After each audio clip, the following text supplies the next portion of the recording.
Hey everyone, if you're wondering how to use Pixlr without paying for a subscription, you're in the right place. In this video, I'll show you how to use the Pixlr Free Plan and get the most out of its features in 2026. First, visit the Pixlr website and create a free account. You can sign up using your email address or another available sign-in method. Once you're logged in, you'll have access to the Pixlr dashboard and editing tools. From the dashboard, you can start a new project by uploading an image from your device. Pixlr's browser-based editor allows you to edit photos without installing any software.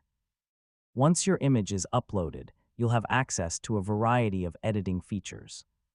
You can crop, resize, rotate, adjust colors, add text, apply filters, and make basic image enhancements directly in the editor. You can also explore Pixlr's AI-powered tools for photo enhancement, retouching, and creative editing. Some AI features may have usage limits on the free plan, so keep an eye on any restrictions shown in your account. For the best experience, start with high-quality images, experiment with the available AI tools, and make the most of the free features before considering a paid subscription.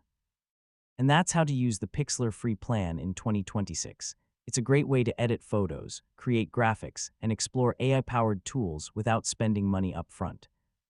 Thanks for watching, and I'll see you in the next tutorial.